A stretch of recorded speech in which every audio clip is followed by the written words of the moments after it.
বন্ধ বিজ্ঞানের প্রসার ধর্মে অগ্রাধিকার কেন্দ্রের। ভারতীয় বিজ্ঞান কংগ্রেসের প্রসারে বরাদ্দ কোটি টাকা বন্ধ করেছে মোদী সরকার। অন্যদিকে মহাকুম্ভে বিপুল আর্থিক বরাদ্দ কেন্দ্র ও উত্তরপ্রদেশ সরকারের। কেন্দ্রের বরাদ্দ 2100 কোটি, রাজ্যের বরাদ্দ 5435.68 কোটি টাকা। জানিয়ে শুরু হয়েছে বিতর্ক।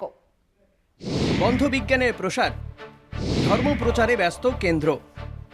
ফের প্রকাশ্যে কেন্দ্রের দ্বিচারিতা। বিজ্ঞানের প্রসারে যখন অন্যান্য দেশ অগ্রণী ভূমিকা গ্রহণ করেছে, ঠিক তখনই উল্টো পথে হাঁটতে শুরু করেছে মোদী সরকার। সামান্য কয়েক কোটি টাকা ব্যয় করতে পারল না কেন্দ্র।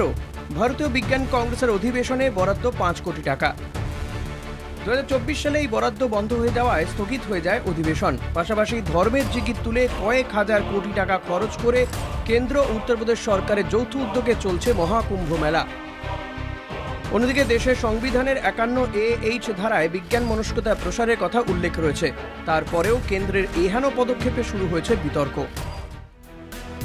1908 সাল থেকে দেশে বিজ্ঞান গবেষণা ও বৈজ্ঞানিক চিন্তাভাবনা আদান প্রদানের অন্যতম মঞ্চ ভারতীয় বিজ্ঞান কংগ্রেস আয়োজিত হয় প্রতি বছর জানুয়ারি মাসে।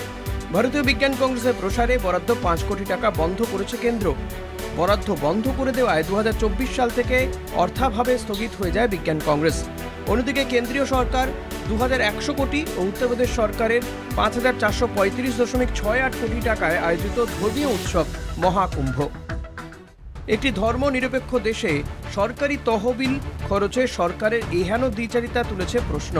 বিজ্ঞান মনস্কতা প্রসারের মতো গুরুত্বপূর্ণ বিষয়টিকে উপেক্ষা করে চলেছে মোদী সরকার। কলকাতা টিভি।